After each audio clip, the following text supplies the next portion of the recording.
let's kick it off. Let's get started while people continue to trickle in here. Um, Welcome, everybody. I'm really, really glad that you're here. This is the first of our Zoom forums where Ann Campaign chapter is launching here in LA, and our launch is December 2nd. And so we wanted to do some initial conversations to invite people into engagement with what will be the chapter for the AND campaign. The AND campaign, if you're not familiar with it, is an organization dedicated to equipping Christ followers for political engagement in the public square. So we want to see people learning to follow Jesus in the realm of politics and public sphere spaces, with both truth and grace, mercy and justice, compassion and conviction, holding so many of the tensions that the scriptures call us to and church history has held on to, but quite frankly, in our day and age, are not held on to very well at all when it comes to Christians engaging in politics. And so in the build up, we have 4 of them, and this is the very first one. And so really glad that all of you are here. I'm sure we'll have a handful of people continue to come in, but we wanted to start really engaging with people who have had ideas and work that has really been foundational in the lives of those of us who've been a part of helping in the leadership team. And Michael Emerson, Dr. Michael Emerson is here with us today, the very first one. Really, really honored that you'd be here with us. And we had specifically invited him to come and speak on the question, in what ways can the church display the kingdom of God by engaging the historic injustices and racism through civic engagement? He's written several books. One of the very first ones that I ever read that engaged what does being a follower of Jesus have to do with engaging and living, as especially a white American, with engaging systemic injustice and historic injustices. And Divided by Faith, Dr. Emerson, one of the most foundational books that I've read early on in my walk with Jesus. And hearing you speak at the Mosaics Conference, I believe it was 2015, 2016, further developing those thoughts. And if I read correctly, you have a new book coming out in 2024 as well, The Religion of Whiteness, How Racism Distorts the Christian Faith. Is that right? That's correct. Yep. Very, very exciting. Just so everybody has an idea of kind of how the time will go, the first 20 to 30 minutes or so is going to be letting Dr. Emerson share with us, and then we'll have about 15 minutes afterwards for Q&A. So be thinking through the practicals of these what he's sharing with us, the ways in which you want to further or deepen your understanding, and then anything else that you're curious about, throw it in the chat. We're a small enough group that we can unmute later on and just have a little bit of discussion. That's one of the benefits of having a smaller chat like this. But also, if we have time toward the end, we want to start sharing some ideas about how we think Dr. Emerson's thoughts can shape the way that we form a chapter that equips Christians in our city for civic engagement. So with that, Dr. Emerson, we would love for you to start sharing with us. Thanks again for being here. Appreciate it. I didn't know it was going to be the first one. How about that? That's pretty cool. Glad to be so. Hopefully, I won't scare people away. I don't think so. Great. Hopefully you see a screen also that says God's Kingdom Through Civic Engagement. And yes, let's see here. I'll make sure I can advance my slides. So just a quick summary of what I'll talk about. So again, yeah, that's mentioned. The question that was put to me is, in what ways can the church display the kingdom of God by engaging in historical injustice and racism through civic engagement? So I'm going to just briefly talk about the church, then the kingdom of God, and then the link for the end to the AND campaign. And then I'll organize this a little bit later, but so none of this will make sense right now, but we'll talk about know the what and the why, know the levels, make a strategic plan, make strategic plans, and then enact an action plan. So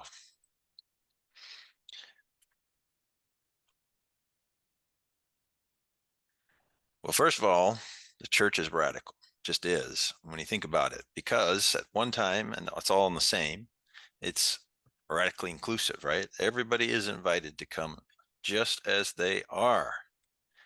But the church is exclusive. It's very exclusive. Sin is not to be there. And then that means, therefore, that the church is intrusive in people because it asks us to not stay as we are. So we can come as we are, but it quickly turns to not staying as we are. Because, of course, when we come as we are, we all bring sin with us. And so that is the uniqueness of the church and why I think it makes it very radical. Ultimately, we are to be remade because we are called to do the work of the church. And what is the work of the church? Building God's kingdom. And what's God's kingdom? The shortest way we could say it really is the reign of God over everything and the fulfillment of God's will on earth. So it's not just, obviously the future, but it's God's complete reign over the now and the future. So, what is God's desire then? There's three main ones at least.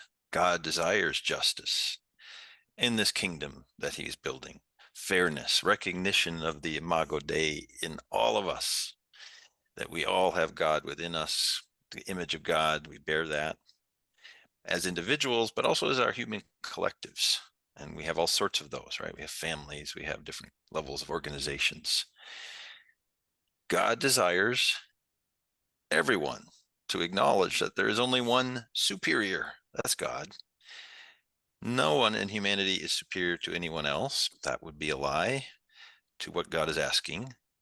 And no one is inferior. So we are all called to be reconciled through Christ, to God and to each other. I know a lot of this is probably review for you, but we're just stating it so that we can get to this. Therefore, when we engage in injustice and address injustice, when we try to address racism, when we advocate for the marginalized, we are doing core kingdom building, kingdom work. So often in many Christian churches, this work is, to my shock, looked at kind of askance, or maybe this isn't really the work of God. This is something social. Couldn't be further from the truth. This is core. Okay, so I want to talk about how to do this then, very briefly, and I'm going to just organize it by these three categories of discover, develop, and deploy. So under the discover, we'll look at the know, the what, the why, and the levels. And then when we develop, we're creating the strategic plan. And when we deploy, we're going to draw on lessons from successful social movements that have existed. And turns out there are 8 steps that can help you to enact an action plan. And I'm doing this right because you're gearing up to begin. So That's giving great. that. Okay. Okay, so discover. Anybody that wants to address some issue obviously has to know what the issues are and have some understanding behind them. So the what? White advantage in 2023. One of my jobs is to keep track of this stuff. And so when I find at least 10 studies that have found the same thing, it makes my list. Okay. So whites in America today have the advantages in health, in death rates being lower, occupation, hiring and employment, life expectancy, safety, experiencing much less crime, social identity, educational advantages, advantages in the neighborhoods in which they live. They pay less for auto loan rates on average than other people, more mobility across the socioeconomic categories, just greater respect simply because they're white, pay less for products overall, pay less for mortgage rates overall, have a more positive history, substantially more wealth, at least 10 times more wealth than other groups. Their property values are worth more. Politics, much more influence because larger numbers and in higher places. Entrepreneurship rates higher, just naturally get more self-esteem when you are white. You actually find that in schools of color, they spend a disproportionate amount of time focusing on self-esteem because the students mm, have less of it and they need more of it. mm, Um, Product prices, higher ed endowments. I'm actually working on this right now. Do you know what the gap is between primarily white colleges, universities, and primarily black? mm, Uh, white white schools have on average 121 times more endowment, the money that colleges and universities live on, than do HBCUs. mm, Massive, massive gap. mhm, Social networks, child poverty rates, and we can go on and on. Okay. The point is, right, that these white advantages aren't singular things. They compound, all of them, and mhm, they're in a circle. And that means that doesn't mean life isn't hard for whites. Whites eventually die. They have issues, they have problems, they face divorce, all that kind of stuff. It just means, right, that life then is much, much harder for everyone mm, else because they mhm, don't get to have all of these advantages by which to try to face complicated life. So I want to go through basically just one example here. So racial injustice harms wealth creation. The main way that most Americans generate wealth is that they own a home and that home increases in value over time. So I'm going to look at a couple studies. So don't get scared that this one is, 71 to 93. I know that's a long time ago, mhm, but I just want to show you. Okay, so in this study, very meticulous and looking at just white and black, and Milwaukee at this time is just a white and black city. There are very, very few others living there at the time. So the study went like this. If for whites and blacks, if they bought a home in 1971, it was worth 40,000. What was it worth in 1993? mm, That's what the scholar that you see at the bottom, that was his study. So in 1993, that same house for whites in Milwaukee area was worth $250,000. A very nice wealth generating product here, right? Over 200,000 added to your wealth simply by living in a home for a little over 20 years. How about for African Americans doing the same thing in Milwaukee, buying a house? Did they make 200,000? No, they lost mm, $8,000. Doing the same thing, substantial gaps in wealth creation difference. This is a result of things like racial segregation, racism, racial injustice, how the appraisal industry works, and so on. Well, you're in LA. LA isn't just white and black. LA is, of course, a mosaic of all kinds of folks. Houston is very much like that as well. The largest group is in Houston is Hispanic, um, large Asian population, of course, African American, white, so on. So I have my graduate students update that study and actually get a little more sophisticated by controlling for some other things that might matter. And we did it 2005 to 2015. So they were able to not only look at homes in different neighborhoods, but what we call controlling for or holding constant school quality, commuting times to work, poverty rates. The only difference is what type of neighborhood is it? Is it a white neighborhood, Hispanic neighborhood, or black neighborhood? The three that they looked at here. mhm, So if you purchased a home in 2005, sold it 10 years later, this is the Houston region, and white neighborhoods in that 10 years, would make on average $82,000. In Hispanic neighborhoods, you would lose 4,400, and in black neighborhoods, lose mm, 26,500 on average. Again, different context, different setting, different time, same result. My own experience, and this is actually what triggered us starting to study this. This mm, was my neighborhood in 2010 in Houston, 80% African American, 16% Latino, 4% other. All right, so we moved to that neighborhood in 2006. The house cost 273,000. Wouldn't you like to pay 273,000 for a 4-bedroom, 4-bathroom home in LA? Not going to happen. woof, But that's why people move to Houston, I guess. But when I tried to sell it 6 years later, because we were moving to Denmark for a time, my job got sent over there. Mm. The best offer we could get at the time was 225,000, but we weren't allowed to sell it for that because appraiser came. Actually, Denver came to our home, but appraisal was done and said your home is worth 160,000. Therefore, unless somebody has lots of cash and they need a bank loan, you have to sell it for that. Wow. So we had to sell it for that. So our net gain in our 6 years there, what we define as a black neighborhood, lost 113,000. Mm. Key point here, right? It isn't anything to do with the individual. It is very un-American, right? It has to do with your neighborhood.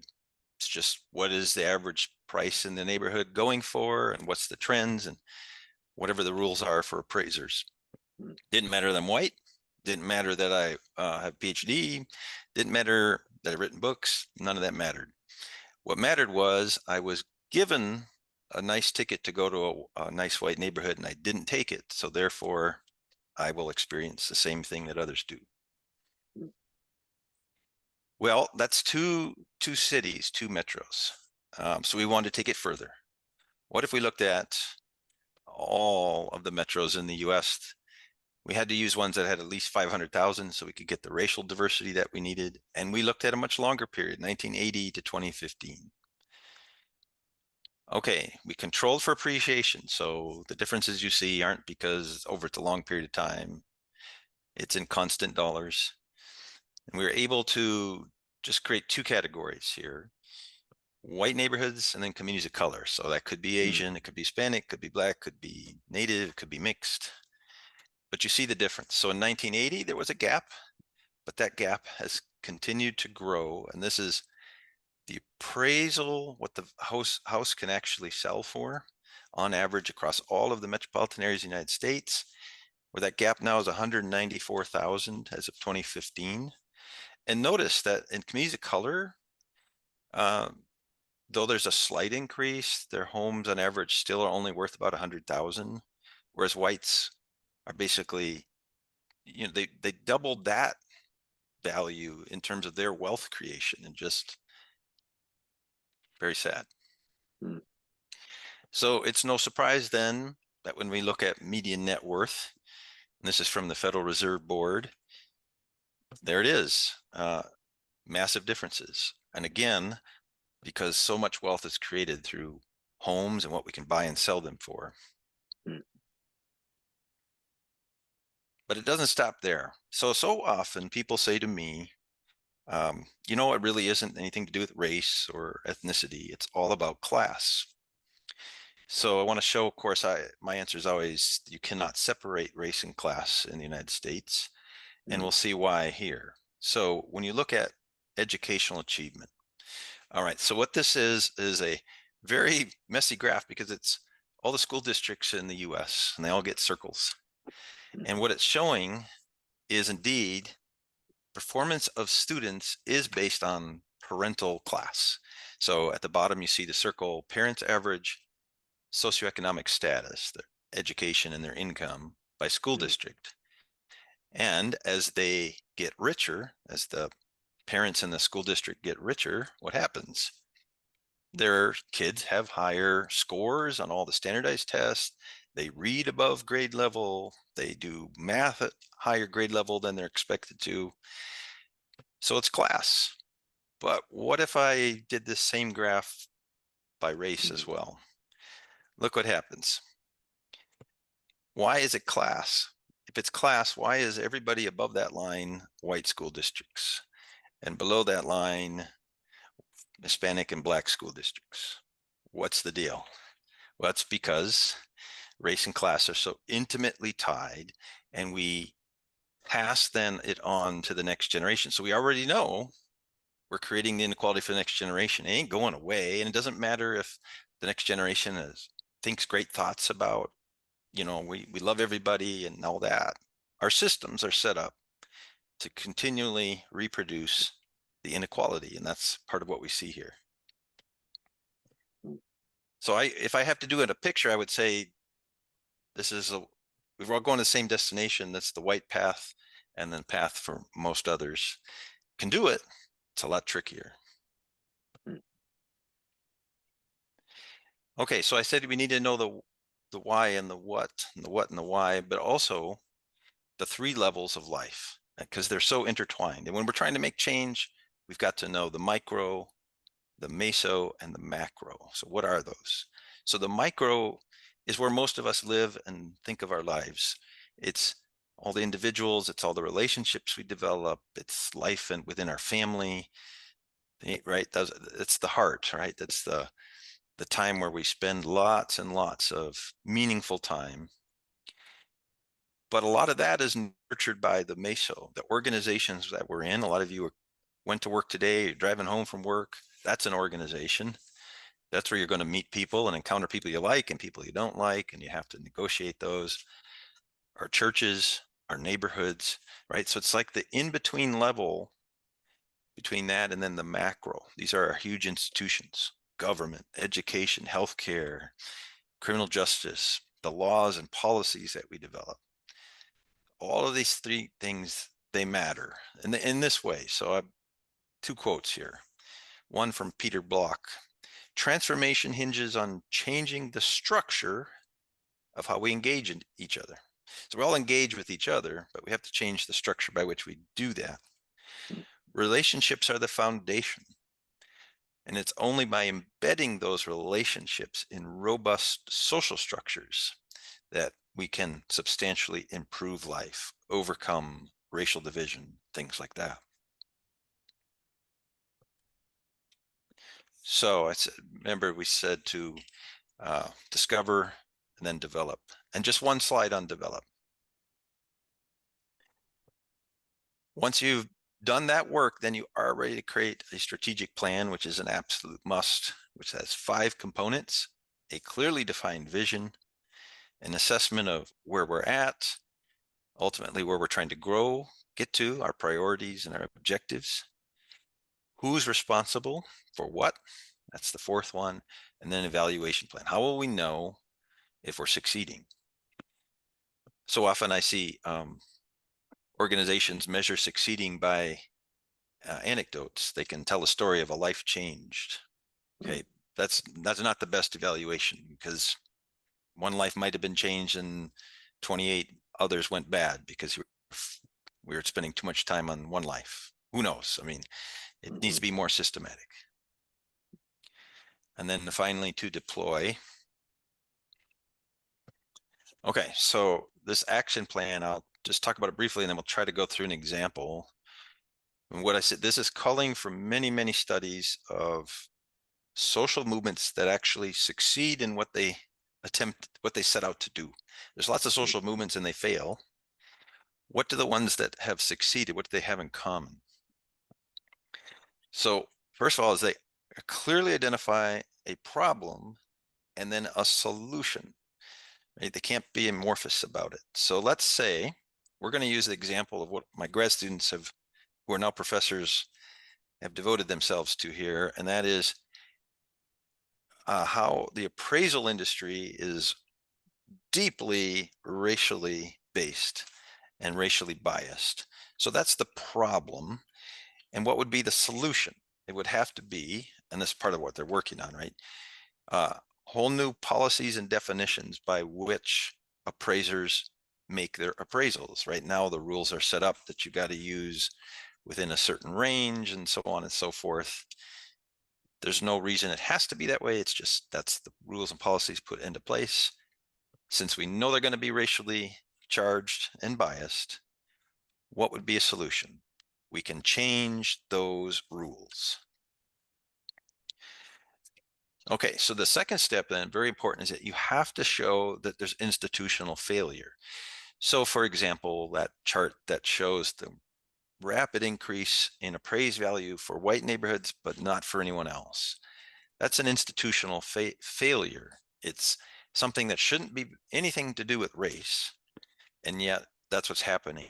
That appraisal industry is generating wealth for white people and preventing wealth creation for everybody else. That is a failure. That's in a sense illegal. Our country does not stand for that. So You have to be clear that that is a failure. And so you're creating the need for something to change. And then you have to do it non-violently. So there are violent movements, and sometimes they temporarily succeed, but they're only ever temporary. That's why Jesus was wise. They're temporary, of course, right? As we learn in the Bible, because once, if you succeed, you've only garnered hatred and revenge in the group that lost. And they will, whether it takes a year or 600 years, they won't give up. So it has to be nonviolent. And then this might be the most key of all. And in the sociology literature and social movements, it is called framing. Really, it means educating the public, but it's thinking about what resonates. And sometimes you have to experiment. You might think, just say, hey, appraisal industry is biased and it's producing wealth for one group and not for another. And that will be enough to generate interest and motivation within the populace, but it might not be. So you have to figure out what is going to resonate and actually lead people to want to change it. So that the framing is so key. Okay, then there's 4 more steps. Number 5, acknowledge opposition. No matter what you want to do, there's going to be opposition. What would the opposition be here? Well, first of all, the whole appraisal industry will oppose. And my grad students who have started to try to make changes, they've actually testified in front of Congress multiple times. They get the nastiest of emails. They get letters sent in the mail. And it comes from individual appraisers. It comes from the industry itself because they feel like they're under attack and they aren't going to stand for it. But also you can imagine white folks who benefit from this are not going to want to see any change happen. So you're going to have to acknowledge that there's that kind of massive opposition and figure out how to address it. And you do that by dedicating to long-term goals. I lived in Denmark for a while, and I was so impressed because they don't think like Americans. Like, we kind of measure things on a quarterly basis. Their measurement is always 30-year periods. So they always think in the long term, and success is, where have we succeeded after 30 years? Something like that is probably what it requires, given how big of an issue it really is. And then I love the last 2. Anytime there's a success, you recognize it, you celebrate it, because that's, if you're dedicating over the long term, people need to see that there's some things happening. So anytime there's a success, you celebrate, people get motivated to keep going. And then if you do encounter or achieve success, then you also spend time and resources to make sure you retain that success, that you don't go backwards on that one. Okay, so I'm going to end here just summarizing. So the AND campaign is absolutely kingdom work. And in doing that work, you do the discover phase, the developing, and the deploying. And then just 2 words of advice, because I see organizations and great visions and missions run aground over and over because humans. we bring our egos. Who gets to be the boss? Who's going to make the decision? So you have to work within the organization to not let those things blow up the bigger goals. So people need to check the egos at the door, as we say. You're there for the mission, not for your own advancement. And finally, to stay close to God and doing it together, never getting so focused on the justice-ish aspect of it that you forget what the motivation is, and knowing and listening to what God wants you to do. What's the next steps to take? Mm. All right, I'll stop there. Mm. Wow, Dr. Emerson, thank you so much. That was so helpful. I wonder what questions, what comments are brewing around in our minds now as we're hearing Dr. Emerson show us the the the 3 elements: the discover, the develop, and the deploy, and the examples that we got to see. What questions do we have? Hey, Dr. Emerson, other than like avoidance or just completely ignoring the issues altogether. How has broader evangelicalism contributed to some Mm, of the disparities that you just mentioned? Mm. Wow, Isaiah, that's a excellent question and very deep question. So I'll list a few, but it is pretty extensive. Sometimes overtly, sometimes inadvertently due to theology. So as I argue in Divided by Faith, the kind of the religious cultural tools that white evangelicals use, puts them in spots where they literally are fighting against this change. Like I would expect that they would fight against this very change that I said, if let's just focus on the appraisal industry for one, mm, as an example, um, because it would be seen as that's focusing away from the Bible and from what God wants us to do, which is saving souls. And then taking that limited time and energy and on something that's just temporary and obviously is just worldly. So it affects how people vote. It affects how they work in the relationships, what organizations they'll be in, and which ones they walk away from. And that matters, right? Because they're holding most of the wealth. So they get to decide what matters and use the wealth to make that actually happen. So that's just a few ways. mm. Yeah, yeah. Great question, Isaiah. Very Mhm. helpful. Mhm, mhm. I wonder, in response to that question, what resources do you see are the Christian faith having to be able to address some of those, right? The behavioral, the heart issues, even the mind, that you alluded to, theological tools that have been weaponized to justify, right? And I mean, yeah, I can think of many examples where just focus on preaching the gospel and then all the other stuff changes, right? Mm-hmm. Yeah, Very common quip. yeah, absolutely. Okay, so this forthcoming book, The Religion of Whiteness, is actually arguing there's a separate religion that's actually worshiping whiteness and white domination, and Mm, will take the Bible and twist it to keep supporting this religion. I'm not going to go into all the detail, but when evangelicals are saying, stick to the gospel, what they're really saying in those cases is stick to the religion of whiteness, because the gospel is unbelievably clear what it is, and it is not what they're defining it as. mm, It is about these things, right? God cares deeply and powerfully about justice and so on. I'm going to give you an example. The other day I was in a men's Bible study, 6:30 in the morning. All the guys are white. We're reading James 5, man. James is profound, and it begins with this just railing against the wealthy and the injustice that they have caused by stealing wages from the workers, right? And it basically says you're going to rot in hell. I mean, it's like things we wouldn't be allowed to say today, but James says them. And so as we're reading that, and then it's time to discuss what it means, this is the white gentleman's interpretation. This is what the entire group decided. God isn't saying that wealth is bad. God is saying it's okay to be wealthy. You just have to be appreciative of it and also make sure you use it wisely.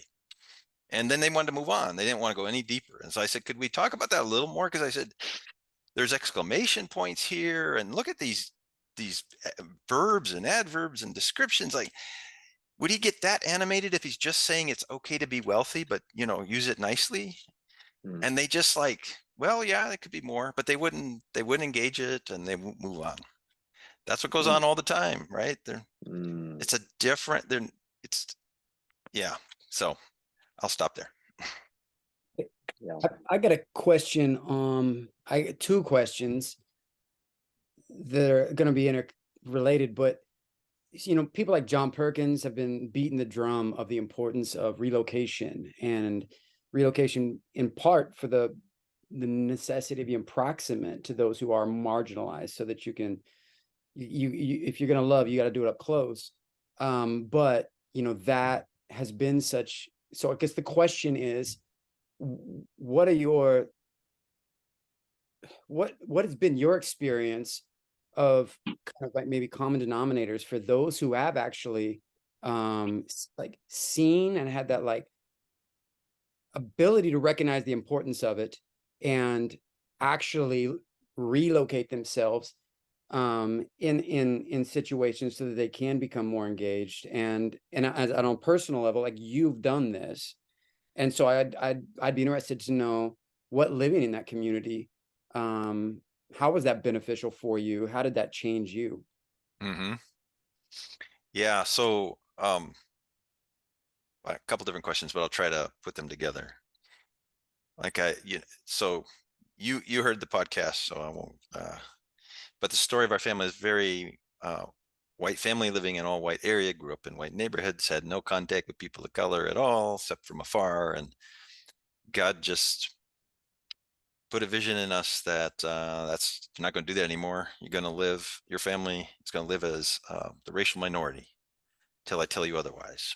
And so now that's been 28 years since he said that, and hasn't told us otherwise yet. Okay.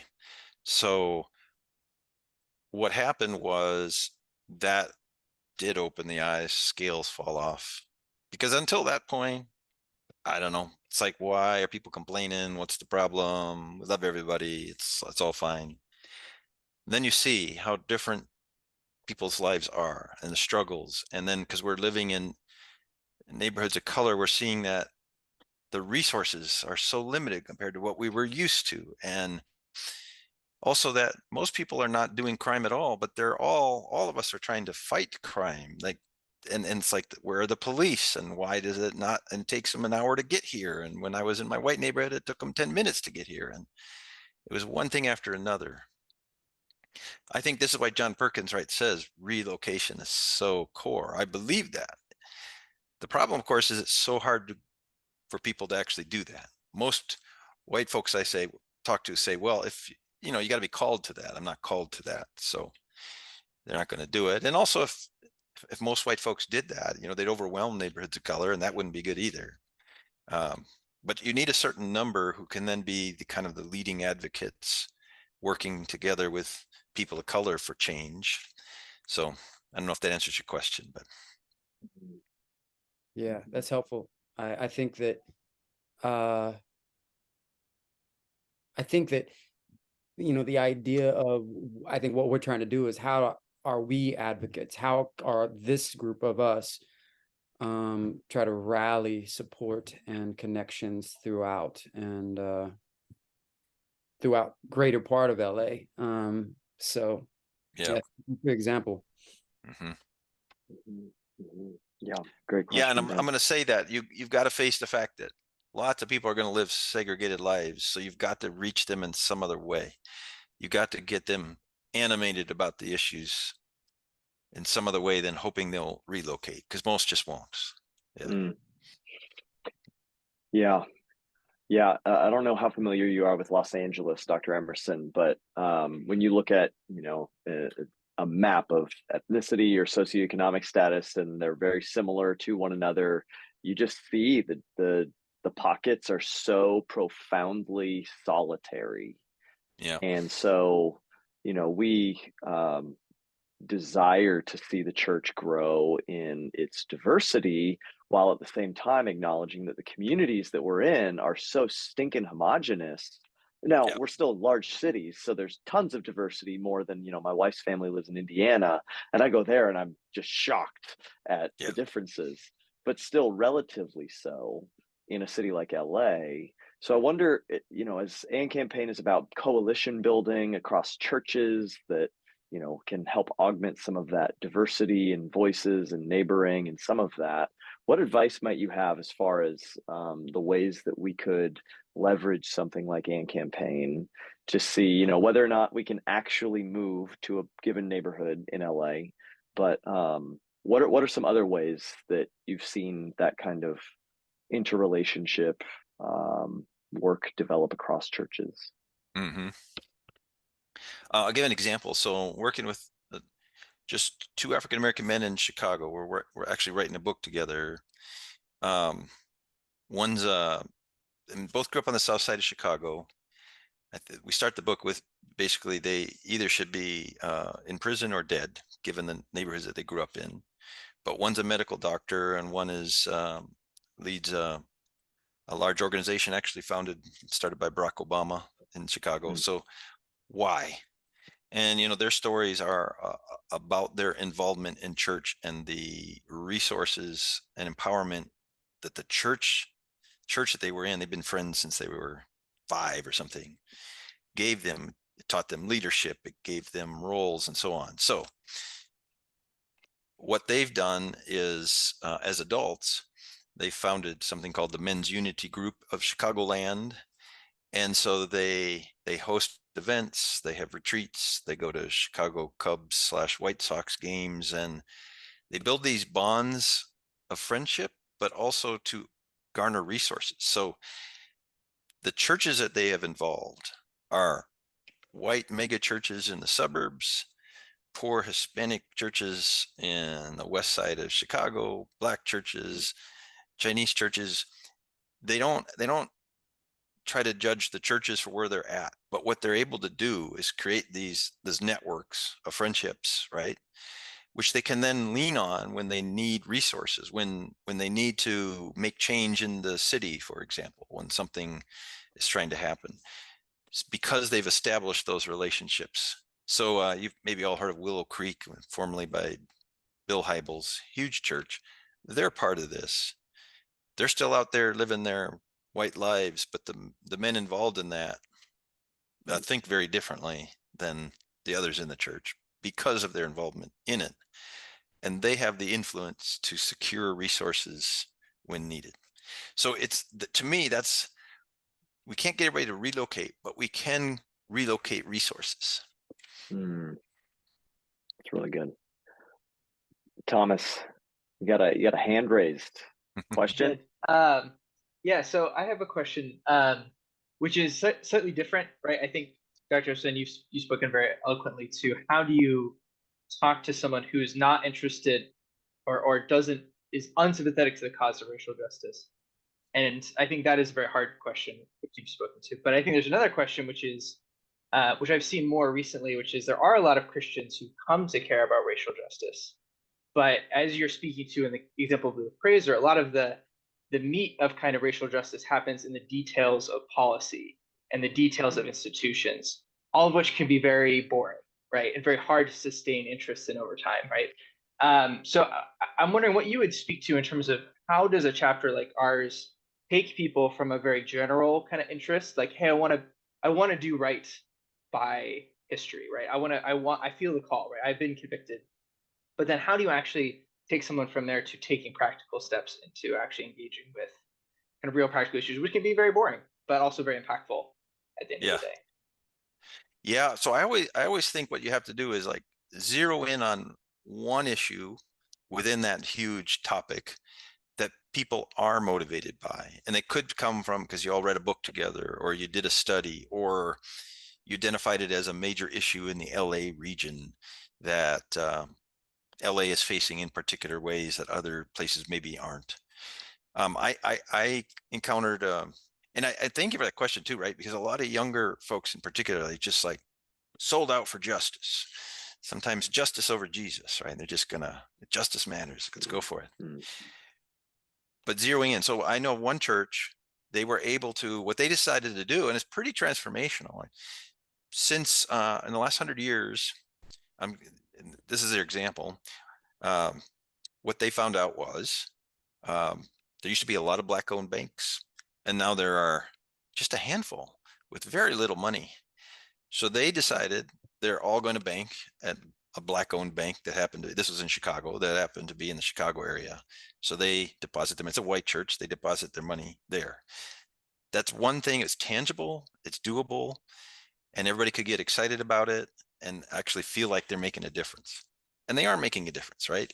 And it might lead to a next step, right? If they all do that, then what's next? But that's what I'd say. Keep it very narrow at first and tangible, and look for what's exciting people that they want to get involved in it. That's great. That's really good. What are the questions?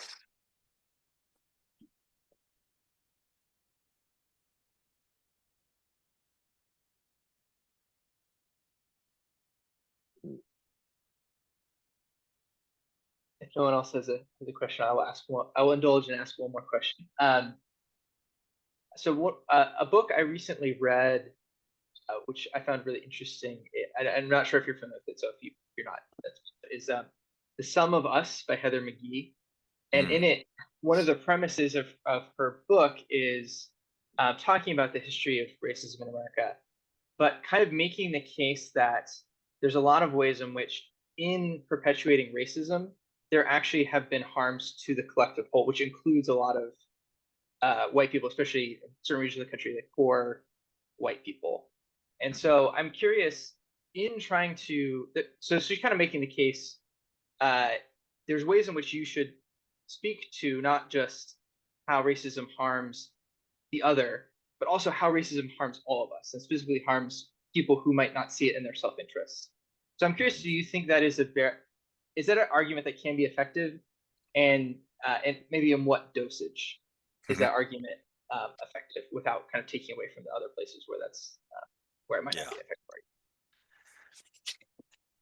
It's an argument that gets attempted to be made a fair bit. This one is more nuanced, the one you're describing, but the idea that racism isn't like one group's great and the other groups are suffering. Racism harms everybody, and so you need to know that.